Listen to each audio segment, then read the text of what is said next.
quedamos sobrepasados, Señor. Realmente no podemos dimensionar de la manera adecuada, pero realmente es sorprendente para nosotros la forma como tú, Señor, te has manifestado a través de Jesucristo. Gracias, oh Señor, porque a través de la victoria de Jesús sobre la muerte, nos has dado también victoria a nosotros. Sabemos que por causa de su vida, nosotros también vivimos y viviremos por la eternidad. Y así, Señor, podemos seguir citando cada una de las implicaciones maravillosas que tiene este hecho tan glorioso, que te pido que nos ayudes a poderlo entender, atesorar, Padre, que esto nos sirva como una ancla firme en los momentos de dificultad, de duda, de incertidumbre, y que todo esto, Señor, nos lleve a buscar siempre darte la honra y la gloria, porque para ti, Señor, todo es posible. Y si resucitaste de entre los muertos a Jesús, ¿cómo no nos darás en Él todas las cosas? Señor, gracias. Gracias por todo. Y te pido pues, Señor, que nos ayudes para atesorar tu palabra en nuestros corazones, que tu Espíritu Santo, Señor, esté obrando para poderla entender, creer y aplicar a nuestra vida, porque es así como tu nombre es glorificado entre aquellos, Señor, que te conocen, pero también entre aquellos que no te conocen. Ayúdanos pues, Señor, para vivir, para dar honra y gloria a ti, Señor, que vives y reinas por los siglos de los siglos. Perdona nuestros pecados, oh Dios, y ayúdanos, por favor, que te lo pedimos todo esto humildemente, en el poderoso nombre de Jesucristo, nuestro Rey y Salvador. Amén. Tome lugar, hermanos.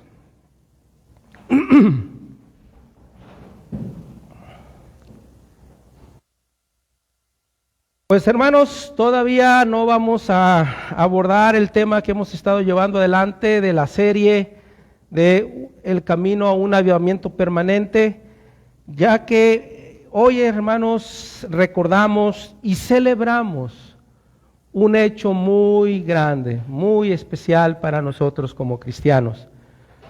Y es precisamente, hermanos, la resurrección de nuestro Señor Jesucristo. En la escuela dominical ya abordamos un poquito el tema, ¿verdad? Y hay tanto que decir al respecto, hermanos, que de verdad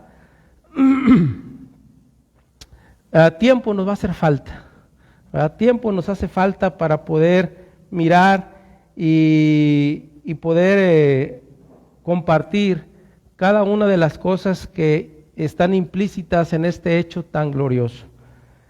Durante obviamente muchos años hemos estado resaltando y haciendo énfasis cada año, ¿verdad?, acerca de lo que es las implicaciones que tiene la resurrección de Jesús, que evidentemente ya hemos abarcado muchas cosas, pero lo sorprendente es que no dejan de haber más cosas que el Señor nos revela a través de este hecho tan maravilloso como es la resurrección de Jesús.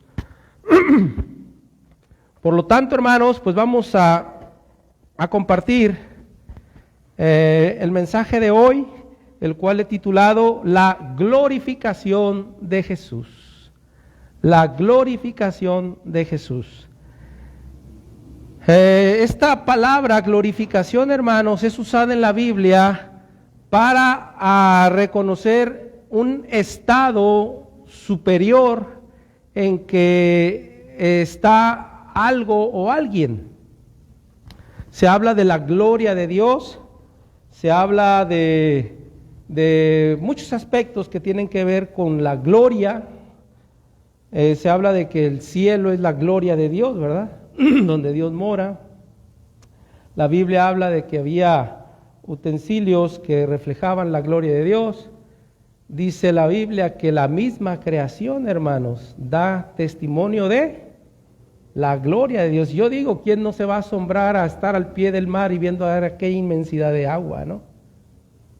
En estos días pasados, pues dicen que hubo una lluvia de meteoros, ¿verdad? No sé si a alguien le tocó mirarla, y si no la miró en vivo, pues la miramos por algún video que alguien tomó, ¿verdad?, en estos días pasados. Pero se decía que realmente no era una lluvia de meteoros, sino era los desechos de ciertas naves que se van que las ponen en la, ¿cómo se nombra? ¿La atmósfera? No. ¿Mande? En órbita, sí, ¿verdad? Y que pues entraron a la Tierra y se fueron obviamente desintegrando, de ahí lo que se vivió, ¿no? Pero bueno, como quiera que haya sucedido, si fue una lluvia de meteoros otra vez, nos podemos mirar a través de todo eso la gloria de Dios, o sea, cómo todo tiene algo que va más allá, que es superior, que es maravilloso, ¿verdad? A lo que normalmente estamos acostumbrados. Y hablar de la glorificación de Jesús, estamos hablando precisamente de su resurrección, porque la Biblia dice, hermanos, cuando Jesús fue anunciado por el ángel Gabriel tanto a José como a María, en el caso de José se dice que el ángel le dijo que Jesús sería llamado o sería conocido como Emmanuel. ¿Qué significa Emmanuel? Dios con nosotros. En otras palabras, estaba revelando que el hijo de María iba a ser Dios mismo hecho un humano, que Dios mismo se hizo un hombre. Y como hombre, hermanos, dice la Biblia que él estuvo sujeto a la debilidad natural del cuerpo humano. Como hemos dicho en otras oportunidades, Jesús tenía la necesidad de dormir como hombre, que vale la pena no olvidar, hermanos, el hecho de que Jesús era Dios mismo, o sea, Él era 100% Dios en la persona de Jesús, pero también era 100% humano. Esto se conoce como la dicotomía de Jesús, ¿verdad? Jesús era Dios o es Dios 100%, y también era 100% un humano. Entonces Jesús en su humanidad o en su aspecto humano, Él estaba sujeto a la debilidad de todo cuerpo. Lo único que Jesús no hizo como un humano, lo único que no hizo dentro de las condiciones naturales, ¿verdad?, fue pecar. La Biblia dice que Jesucristo no cometió pecado, pero Dios le hizo pecado. ¿Cómo le hizo pecado? Cargando todo el pecado tuyo y mío en Él. Fue por eso que Jesús pudo morir. Si Jesús, siendo humano, sin pecado, Él no iba a morir. Acuérdense que la paga del pecado es... Y si Cristo no había pecado, ¿qué iba a pasar con su cuerpo? No iba a morir. Pero le fue adjudicada toda culpa, todo pecado de todos nosotros, de toda la humanidad. Y fue por eso, ¿verdad?, que Jesús estaba ya en una condición de poder morir. Y dice que Él fue el sacrificio de Dios por los pecados de todos nosotros. Siendo Él justo, perfecto y santo, fue hecho el sacrificio para que se pudiera satisfacer la ira justa de Dios contra los pecadores. Pero, hermanos, en ese sentido, Jesús también, avanzando un poco más, Él se asemeja a la condición natural del ser humano en cuanto a su resurrección.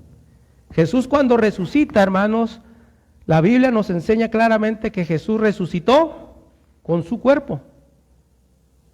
No fue otro cuerpo que se le dio, que hubo una sustitución, este cuerpo ya no sirve, le vamos a dar uno nuevo, o un cuerpo celestial, o un cuerpo distinto. No. Entonces, a ese hecho, o ese acto de haber sido resucitado, se le llama la glorificación.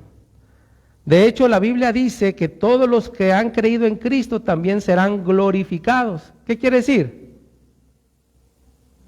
Que nuestro cuerpo será también resucitado un día, ¿verdad? Y será un cuerpo, ahora sí, libre de toda debilidad natural de los humanos. Por eso Jesús dice que cuando Él resucitó y estaban sus discípulos reunidos y estaban bien cerradas las puertas debido a que ellos tenían temor de ser presos también, ¿verdad? Y ser muertos por ser discípulos de Jesús. Dice que Jesús pudo entrar. ¿Cómo le hizo?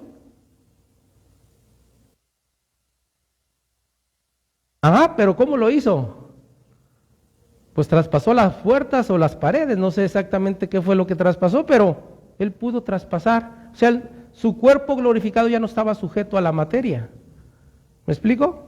Hablamos de un cuerpo superior. A eso me refería al principio, de que la glorificación tiene que ver con algo superior. Cristo, ¿verdad? También como humano, no solamente experimentó las necesidades naturales de comer, dormir, bañarse, etcétera. También el ser muerto, pero también, hermanos, participa de una glorificación. Fíjate qué maravilloso. Y es de lo que vamos a hablar, hermanos, de la glorificación de Jesús.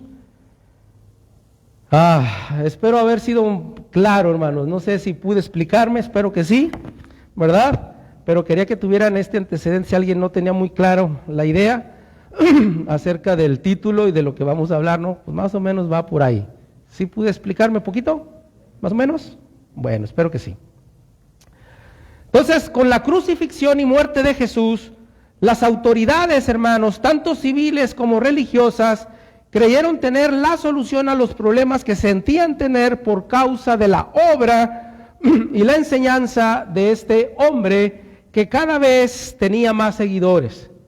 La indiferencia de las autoridades civiles junto con los falsos testimonios y la envidia de los religiosos, hermanos, estos fueron los motivos que tuvieron para condenar a muerte a Jesús. Pero, hermanos, lo que nunca imaginaron fue lo que sucedió al tercer día, ¿verdad? Ellos decían, allá en Mateo, si ustedes pueden recordar, nos dice que los fariseos se acercaron con Pilato y le dijeron, oye, escuchamos a aquel charlatán mientras estaba vivo que él iba a resucitar al tercer día. Queremos pedirte un favor. Manda a unos soldados para que sirvan de guardia, para que no vaya a ser que sus discípulos vayan y roben el cuerpo y anden propagando la idea o la enseñanza de que Jesús cumplió su palabra de resucitar. Y Pilato accede, ¿verdad? Dice, está bien. Le entrega a varios soldados, van, ¿verdad? Eran soldados romanos, que es importante mencionarlo, ¿verdad? Y no nada más van a estos soldados como guardias, sino que dice que llevaban el sello del emperador. Es como cuando alguien sella, las autoridades sellan un local y que dicen que está clausurado por el gobierno, nadie puede abrir, ¿verdad? Se supone que un sello de ese tipo no debe romperse, no debe romperlo nadie. Y el que lo haga tiene una consecuencia, ¿verdad? Pues así mismo, hermanos, fíjate desde cuándo se usan los sellos. Pues sellaron esa piedra que servía para tapar la tumba y dice que pusieron el sello del emperador. Cualquier persona que así lo hubiera pensado, tal vez iba a ser disuadido por ver el sello del emperador ahí, ¿no? Decir, caray, pensaba mover la piedra, pero mejor no, porque ahí está el sello del emperador y si se rompe, voy a tener grandes problemas, ¿no? Entonces, Pilato accede, hacen estas cosas, pero oh sorpresa, nadie pudo detener la resurrección de Jesús. Así haya habido 1000 guardias, así le hayan puesto 50,000 sellos, Jesucristo resucitó. Cristo volvió a vivir con un cuerpo glorificado precisamente, ¿verdad? Estas personas pensaron que una vez muerto se acabó. Ya ven el dicho que tenemos, ¿verdad? ¿Cuál es el dicho? No me hagan decirlo yo. Se acabó la rabia, ¿verdad? Así como más o menos, si hubieran sido mexicanos hubieran dicho eso, ¿verdad? Pero, oh sorpresa, ¿verdad? Cristo sale de la tumba victorioso, confirmando que cada una de sus enseñanzas, sus promesas, eran reales, eran dignas de creerse, y que realmente Él había vencido al pecado. ¿Cuál es la evidencia clara de eso? El que Él vuelve a vivir. Si Él hubiera quedado muerto, obviamente el pecado debió de haber enseñoreado, se debió de haber hecho apoderado pues del cuerpo al no permitir que éste resucitara. Pero al vencer la muerte, estaba con ellos diciendo: he vencido al pecado. Eso es lo que está diciendo Jesús con su resurrección, dentro de muchas cosas, porque obviamente hay tantas cosas que están dentro de eso, de este acto tan sublime. Entonces, en el primer día de la semana, siendo aún de mañana, dice la Biblia, los soldados que servían de guardias en el sepulcro de Jesús, al ver lo que sucedió, fueron y dieron aviso a los principales sacerdotes de todo lo que había acontecido. Y aquí, hermanos, se cumple precisamente lo que Jesús enseñó una vez en el relato del rico y Lázaro, diciendo que los incrédulos no se persuadirán aunque alguien se levantara de entre los muertos. ¿Se acuerdan de eso? Los veo como con cara de no me acuerdo. El rico, exactamente. Dice que tanto el rico como Lázaro murieron. Lázaro fue al seno de Abraham, el rico al lugar de tormento. Y dice que el rico le decía a Abraham: envía a Lázaro a mis hermanos para que les diga que se porten bien, ¿verdad? Para que no vengan a este lugar de tormento. Y le dice a Abraham: tienen a Moisés, a los profetas, y a ellos que los oigan. Y dice lo que es más: nadie se va a persuadir aún cuando alguien se levante de entre los muertos. Y mira, los soldados van con los principales sacerdotes a decirles lo que había acontecido. ¿Y qué dijeron ellos? Decía: chitón, ustedes no digan nada, ahí les va, y digan que los discípulos fueron y robaron el cuerpo. Fíjate, hermano, sobornaron, dice la Biblia así, sobornaron a los soldados. ¿Desde cuándo se usa el soborno a las mordidas? Bueno, sobornaron a los soldados, y dice, ese es el dicho que permanece hasta hoy, considerando que Mateo escribió su evangelio alrededor del año 65 de la era cristiana. Entonces imagínate, Jesús muere en el 33, todavía en el 65 se decía eso. ¿Por qué? Porque los soldados, siendo sobornados, argumentaron que los discípulos les pusieron una golpiza, ¿verdad? Imagínate. Y fueron las mujeres las que fueron primero, ¿verdad? O sea, las mujeres fueron las que los golpearon, los desmayaron, quitaron el sello, quitaron la piedra y se robaron. Fíjate todo el cuento, ¿no? Que se echaron.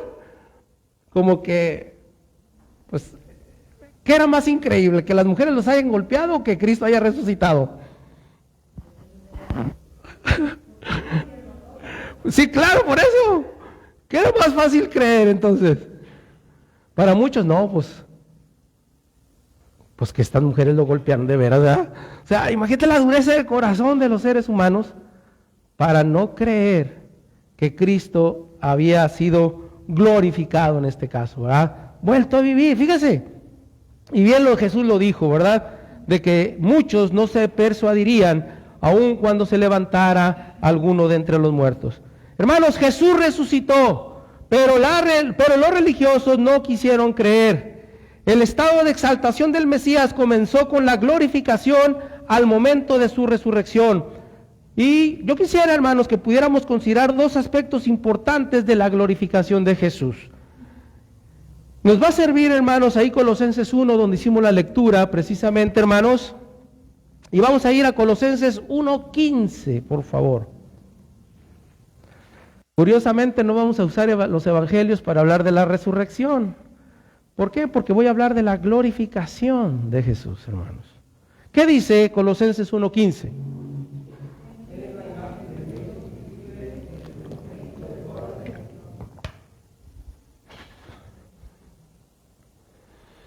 Podemos entonces ver, hermanos, que la glorificación de Jesús exalta su condición divina.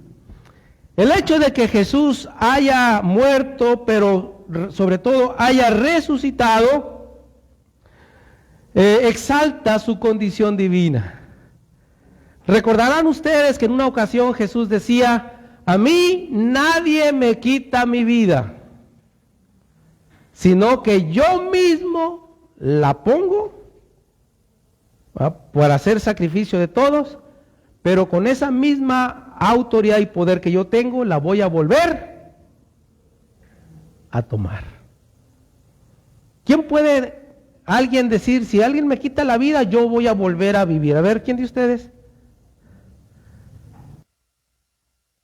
¿Verdad que nadie? Y nadie en el mundo ni en la historia ha podido decir, al menos con verdad, de que si le quitan su vida, él la va a volver a tomar. Hay gente que dice, no, sí voy a venir, te voy a jalar las patas, ¿verdad? ¿No les dijeron alguna vez así sus mamás? Porque a mí sí, ¿verdad? Las mamás amenazaban con eso, que si nos portábamos mal con ella, después ella iba a venir y nos iba a jalar las patas, de según. Y todavía no ha venido. Mi mamá ya tiene tiempo que se murió, ¿verdad? Obviamente nadie puede, ¿verdad? Nadie puede hacer esas cosas, solamente un ser superior, ¿verdad? Y se nos dice aquí, Él es. Cuando habla del Él, se refiere a Jesús, ¿eh? Él es la imagen de ¿quién? Del Dios que nadie podía ver. Él es la imagen de Dios y es el principal, el primero de entre toda la creación. No dice que es el primer ser creado. A veces personas que quieren distorsionar precisamente, ¿verdad?, la divinidad de Jesús, dicen que Jesús fue creado porque aquí dice que fue el primogénito de toda creación. No está diciendo que fue el primero creado, sino el primero de entre toda. O sea, Él estuvo antes de ¿qué? De que algo fuera creado. Entonces, ¿de qué habla aquí? ¿Andé? De que es Dios, ¿verdad? De que Él es eterno, de que Él ya existía en una eternidad pasada. ¿Y quién puede hacer eso sino solamente un ser llamado Dios? Él es la imagen del Dios invisible y el primero, eso quiere decir, ¿verdad?, o el principal de toda la creación.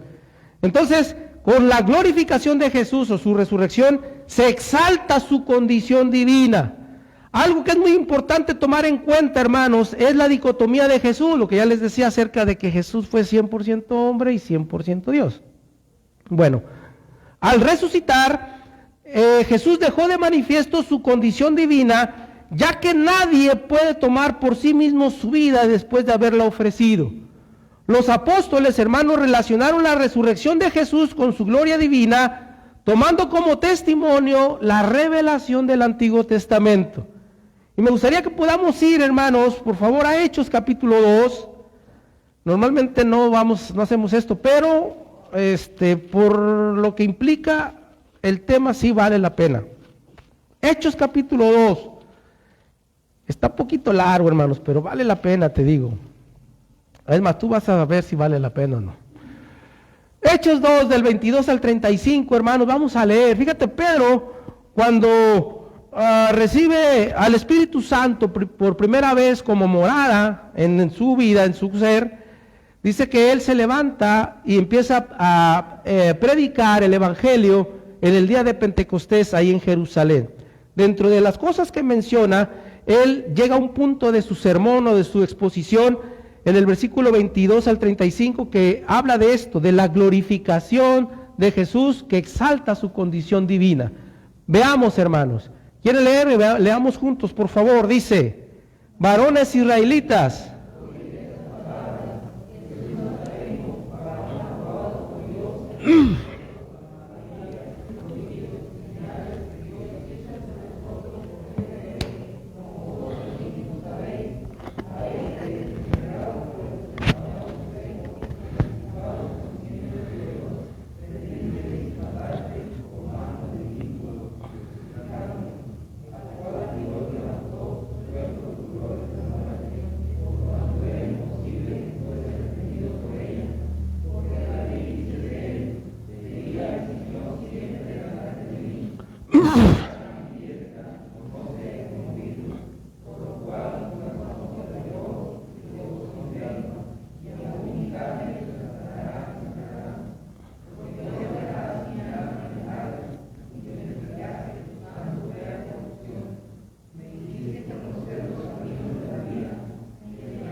Hasta ahí, gracias.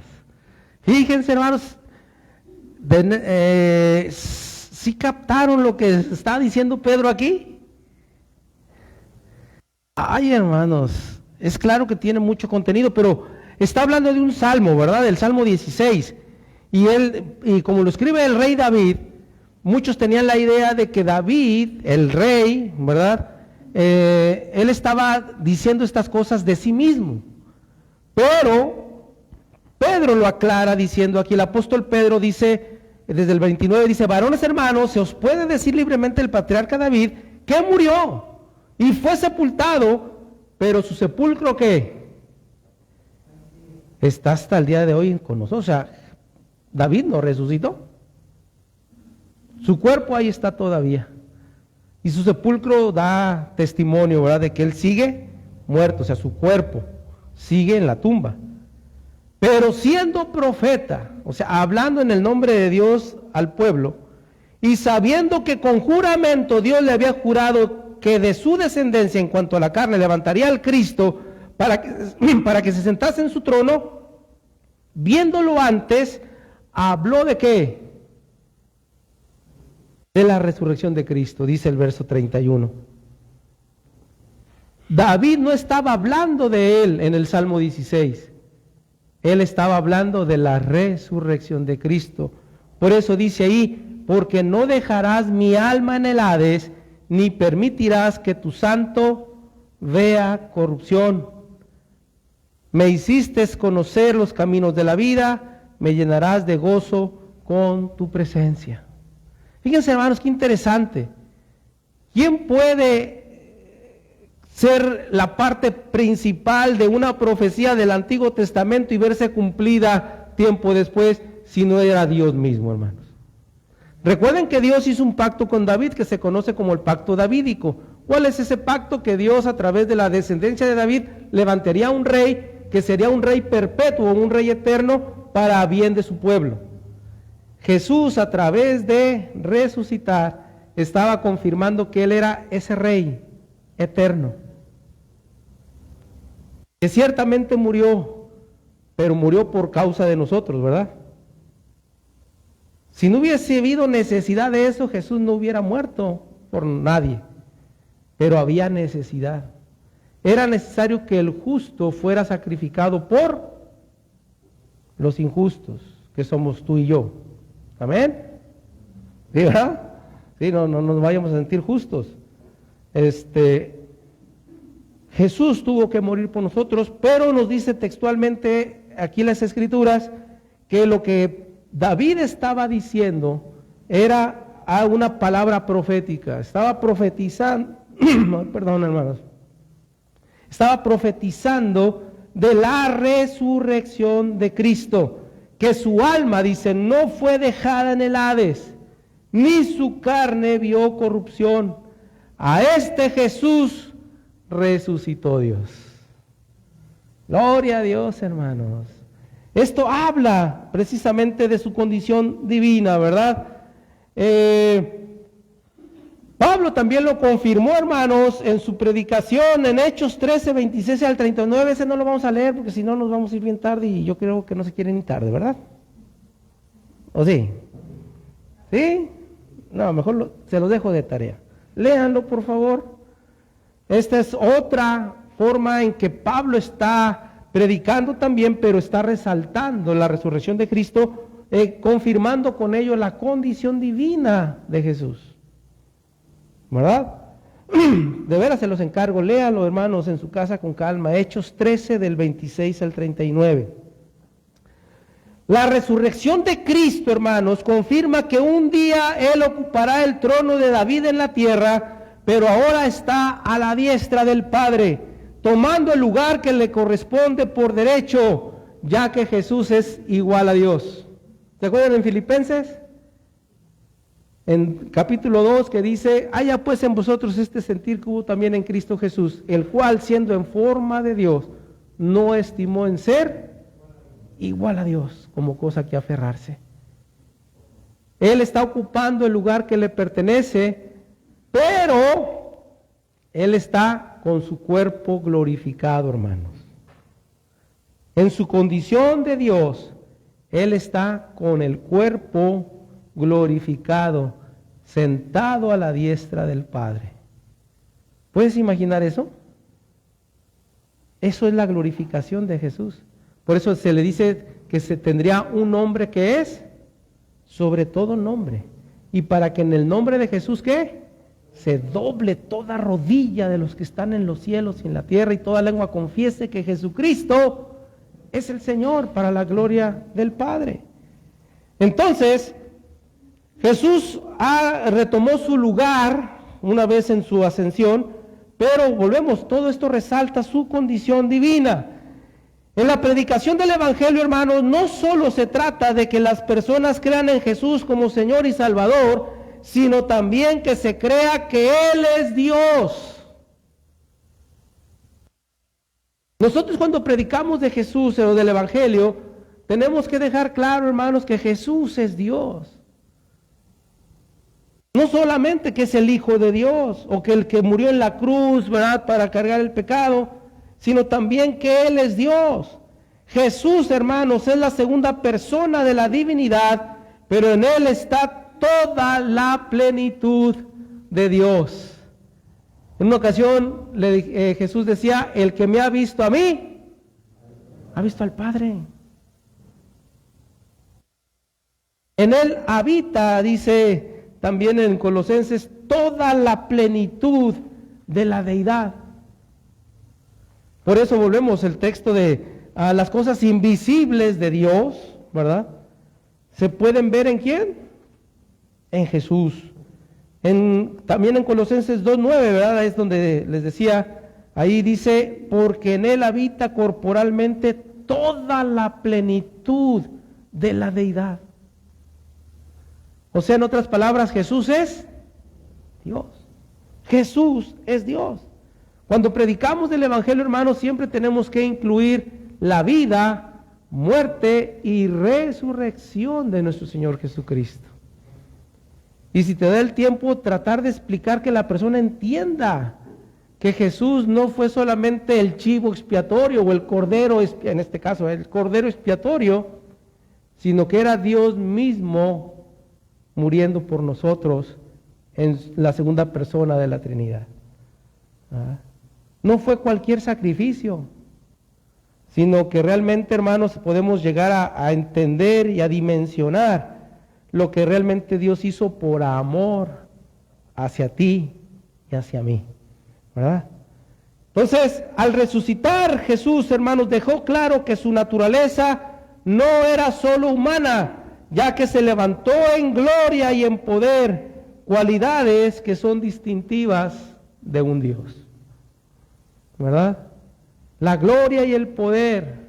Cuando la Biblia habla en Apocalipsis acerca de desatar los sellos, ¿quién pudo manifestar la gloria y el poder para ser el que podía, el que estaba habilitado para abrir los sellos de aquel libro?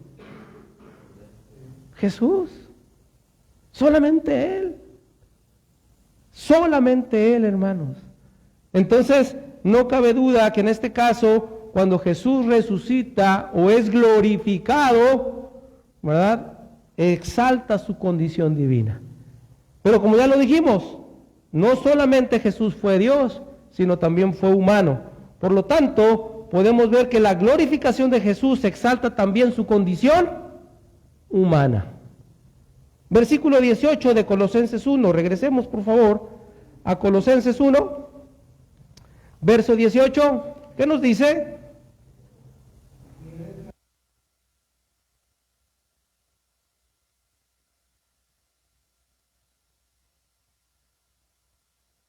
Así es. Vuelvo a utilizar la palabra primogénito. ¿Se acuerdan en el versículo 15 que dice que Él es el primogénito de toda creación?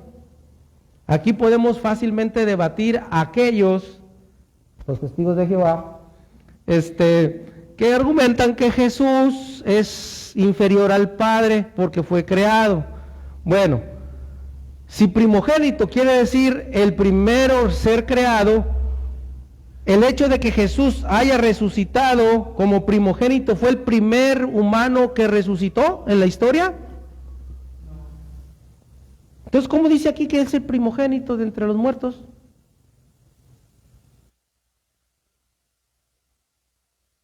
Hay algo ahí, ¿verdad?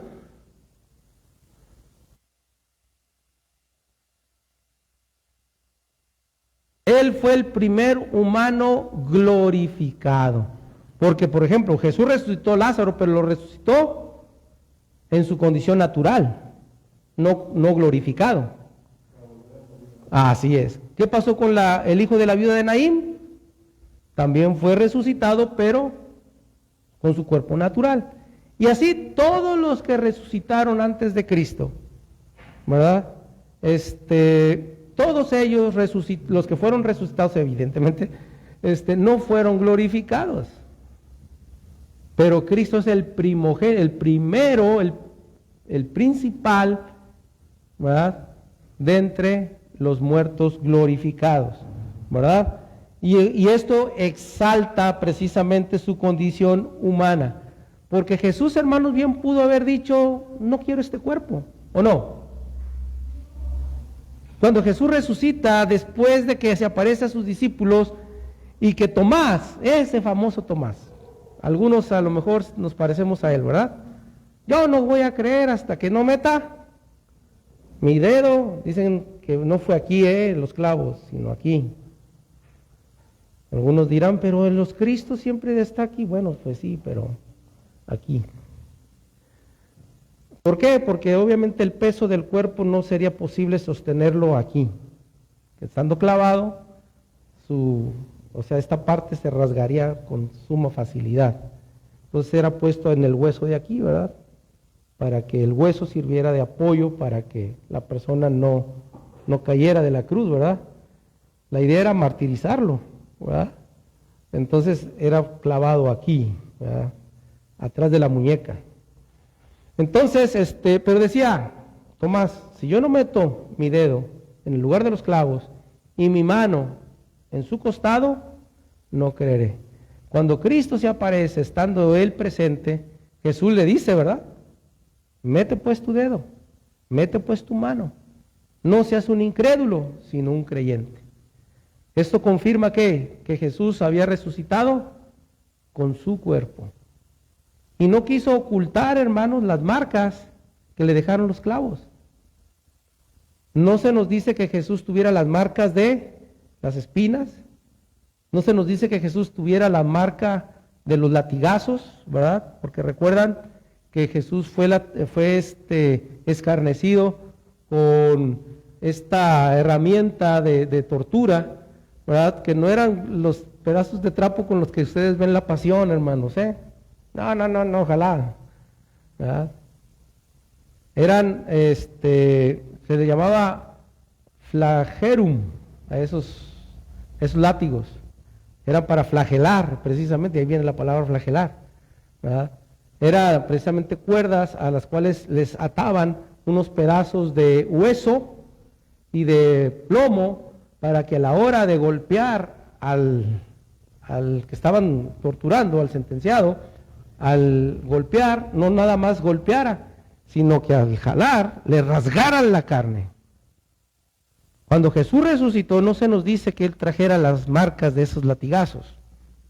Yo quiero pensar que no, yo no sé qué quieran pensar ustedes, pero lo único que Jesús no quiso ocultar fue, para mi manera de pensar, el lugar de los clavos, o sea, las marcas de los clavos y de su costado. Tal vez ni de sus pies, pero de lo demás yo quiero pensar que sí, ¿verdad? Ya su cuerpo glorificado ya no manifestaba ese tipo de marcas, pero como quiera que esto sea, hermanos, lo que quiero resaltar es que Jesús fue resucitado con su cuerpo que vivió, con el que estuvo durante su estancia en la tierra. Y de acuerdo con la Biblia, hermanos, tú y yo, el día que resucitemos, que por el poder de Dios así un día será con tu cuerpo, hermano. Ciertamente glorificado, hecho perfecto. Había una limitación, una discapacidad o lo que fuera, de acuerdo con la Biblia ya no va a ser así. Vas a tener un cuerpo completo, perfecto, en su máxima capacidad y volvemos con habilidades o capacidades que son superiores a la natural. Tal vez superfuerza, yo no sé qué. Pero el punto aquí es que será nuestro cuerpo, pero glorificado. Jesús, hermanos, quiso resucitar con su cuerpo, ¿verdad? Él no quiso dejar su condición humana. Y eso, hermanos, volvemos, exalta esto con su resurrección. En la resurrección de Jesús, hermanos, no solo se exaltó su naturaleza divina, sino que también se exaltó la condición humana. O sea, Jesús no solo se encarnó, sino que conservó su humanidad. Conservó su cuerpo humano, pues, glorificando a este cuerpo una vez resucitado. Esto es, hermanos, que el cuerpo de Jesús fue transformado, dejando de lado toda debilidad e inferioridad de la condición natural, otorgándole habilidades y capacidades muy superiores. Según las Escrituras, hermanos, la resurrección de Jesús es la culminación del plan supremo de Dios de la redención en favor de la humanidad, y con ella garantiza el hecho de que ha vencido el pecado y a la muerte, y con ello la condenación eterna, para que tú y yo, hermanos, al igual que Jesús, podamos vencer al pecado, la muerte y la condenación eterna. Fíjense, hermanos, qué maravilloso. Por eso bien dice Pablo, que hablando de los creyentes, a los que predestinó a estos llamó, a los que llamó a estos justificó, y a los que justificó a estos también glorificó. Hermanos, para Dios estos ya son hechos concretos. Así como Cristo fue glorificado, así los creyentes seremos glorificados. Un día, la Biblia lo dice. Y la realidad es que Dios no miente. Por lo tanto, podemos confiar en que esto así será. Entonces, al resucitar, hermanos, Jesús respaldó todas y cada una de sus enseñanzas y promesas, además de hacer creíble el Evangelio. Porque, ¿quién podría creer en alguien que prometió vida eterna y que su cuerpo haya quedado en la tumba?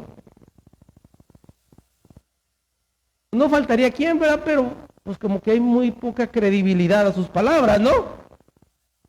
Mahoma habla de una vida, no les recuerdo cómo le llaman ellos a la vida eterna. ¿No le llaman nirvana? No, ¿verdad? ¿Cómo le llaman los musulmanes? No me acuerdo, hermanos. Pero este profeta hablaba de ello. ¿Y dónde está su tumba? ¿O dónde está él? Su cuerpo. Está en la tumba. Pero Cristo habló de vida y vida eterna. ¿Y dónde está Jesús? Él vive a la diestra del Padre. Él se levantó. Dice que Él se apareció a 500 personas antes de ascender al cielo. O sea, como diciendo que no haya dudas de que Él había resucitado. No solamente se apareció a María Magdalena, a sus apóstoles, no, sino a 500 personas. Esto de acuerdo con el testimonio dado por Lucas en Hechos, capítulo número 1. ¿Verdad? Perdón, en 1 Corintios 15, por parte de Pablo. Ahí nos dice también de eso. Entonces, es muy importante, ¿verdad?, darnos cuenta de que la resurrección de Cristo confirma la efectividad del Evangelio, hermanos. Bien lo dijo Pablo también ahí en 1 Corintios 15, que si Cristo no resucitó, vana resulta nuestra fe y vana también resulta nuestra predicación. Si Cristo no hubiera resucitado, nosotros estamos todavía en nuestros pecados. Por lo tanto, si estuviéramos en nuestros pecados, quiere decir que estamos condenados. Pero buenas noticias, hermanos, Cristo resucitó. Por lo tanto, ya no estás en tus pecados. Si has creído en Cristo, si has entregado tu vida a Él, si has nacido de nuevo, ya no estás en tus pecados. Y aunque mueras, vivirás. ¿Crees esto? Jesús le dijo eso a Marta, ¿se acuerdan?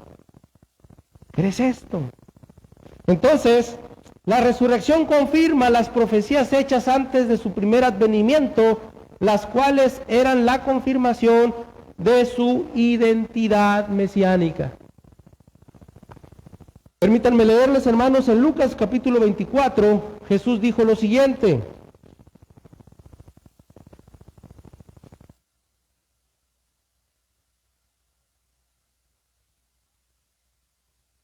Dice, entonces les abrió el entendimiento para que comprendiesen las Escrituras y les dijo, así está escrito y así fue necesario que el Cristo padeciese y resucitase de los muertos al tercer día. ¿Se fijan? Él habla, esto estaba escrito. Entonces, con su resurrección, hermanos, estaba confirmando su identidad mesiánica, o sea, diciendo, en verdad, si alguien todavía tenía una pequeña o una brizna, ¿verdad?, de duda acerca de Jesús, si Él era el Mesías o el Cristo, les dice aquí, está escrito y así fue necesario que el Cristo padeciese y resucitase de los muertos al tercer día. O sea, no hay dudas, o no debe haber dudas respecto a su obra mesiánica, y su resurrección, hermanos, exalta su condición como humano que fue, ¿verdad? Entonces, al resucitar, hermanos, con su cuerpo, dice la Escritura que es así como también lo harán todos los que creen en Él. En Filipenses 3:21 dice, bueno, desde el 22 dice, mas nuestra ciudadanía está en los cielos, de donde también esperamos al Salvador, al Señor Jesucristo, el cual transformará el cuerpo de la humillación nuestra, para que sea semejante al cuerpo de la gloria suya, por el poder con el cual puede también sujetar a sí mismo todas las cosas. Esto es. Y si Cristo resucitó, puedes creer y confiar plenamente en esto que está diciendo aquí. Él transformará el cuerpo de nuestra humillación a la gloria suya. Oh, Señor. Qué maravilloso, ¿no? Entonces, dos cosas muy importantes que nos sigue enseñando las Escrituras respecto a la resurrección de Jesús. Con su resurrección exaltó su condición divina, pero también su condición humana. Termino, hermanos. Jesús será por siempre el Dios hombre. ¿Estás oyendo? Jesús siempre va a ser el Dios hombre. Porque Jesús, siendo Dios, estando en los cielos, porta su cuerpo de hombre. Y dice que por eso nos comprende. Hay otras cosas bien bonitas que hoy ya no me da tiempo de poderlas compartir. Pero nos dice claramente, hermanos, que Jesús, en su condición de hombre, al ver nuestra debilidad, dice que Él nos comprende. No nos justifica cuando nosotros cedemos al pecado, Esa parte no lo queramos hacer cómplice, porque, pues el Señor sabe que soy débil, pues vamos pecando. No. Él comprende que está sujeto a esa debilidad, pero en Él tenemos el poder para vencer al pecado. Pero, volvemos, Él nos comprende, y yo creo que es satisfactorio, no sé, es algo especial cuando logras creer y reconocer cuando alguien te comprende, ¿no? Normalmente muchos de nosotros decimos, es que no, por ejemplo, mi esposa no me comprende, mi mamá, mi papá no me comprenden, mis amigos no me comprenden. Pues sabes, el Señor sí te comprende. Que a lo mejor los demás también, pero nos hacemos la víctima. Nos hacemos víctimas, tenemos mucha conmiseración de nosotros mismos, ¿no? Pero si tú llegaras a pensar que nadie te comprende, Jesús sí te comprende. Porque Él se hizo un humano. Y sabes, está todavía en su condición de humano en los cielos, pero es Dios. Oh, Señor. Entonces, Jesús será por siempre el Dios hombre. Por eso todas las personas que mueran en Cristo, un día que Cristo establezca su reino, nosotros también estaremos allá. con nuestros cuerpos humanos. O sea, seremos seres celestiales con cuerpos glorificados. ¡Oh! Eso es maravilloso, hermano. Entonces, Jesús será plenamente Dios, a la vez que será plenamente humano. O sea, a Jesús se le conoce como el postrer Adán, la cabeza de la iglesia y el representante de toda la humanidad en los cielos por la eternidad. No existe acontecimiento mayor en la historia de la redención que la resurrección de Cristo, porque completa y valida su muerte sacrificial y confirma que el reino de Dios tiene un rey eternamente vivo, pero humano. Ay, hermanos, ¿cómo un Dios tan grande quiso, hermanos, tener un cuerpo como el tuyo y el mío? ¿Lo puedes imaginar? Y Jesús lo hace, hermanos, por amor a ti. ¿Cómo a veces nosotros seres, conocemos que somos seres tan pequeños en todo un vasto universo? Dios ha querido, hermanos, parecerse a nosotros, ¿verdad? Y que estemos nosotros con Él. Y cómo hay gente, hermanos, en su necedad que desecha, desprecia e ignora a Jesús.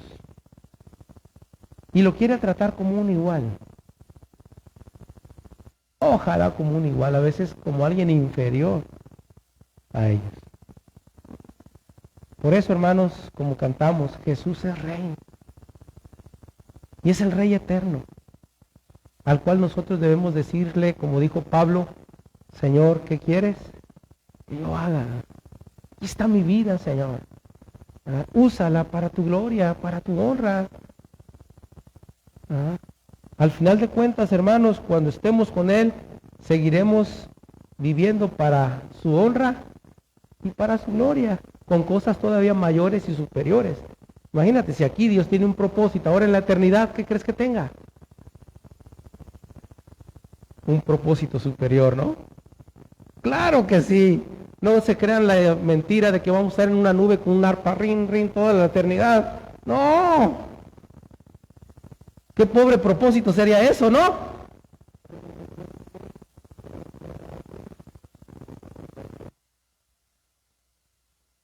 Ah, ese pues sí, ¿cómo no? Oye, pues toda la eternidad con el arpita y nomás rin, rin, rin, rin, pues oye. Pero no, sin duda que hay un gran propósito de Dios. Por eso, hermanos, Pablo afirma que para poder tener y experimentar la salvación hay que creer en la resurrección del único Emmanuel. Dice que si confesares con tu boca que Jesús es el Señor y creyeres en tu corazón que Dios le levantó de los muertos, ¿lo has creído? ¿Eres salvo entonces? Gracias a Dios. Hermanos, esto es en parte lo que celebramos, ¿te das cuenta? Y vaya que es algo muy sublime, ¿verdad? Muy sublime, pero estamos celebrando la glorificación de Jesús, la cual resalta su condición divina y humana, la cual debemos honrar y glorificar, hermanos, y que lo haremos aún por la eternidad. Gloria a Dios, Dios les bendiga, hermanos.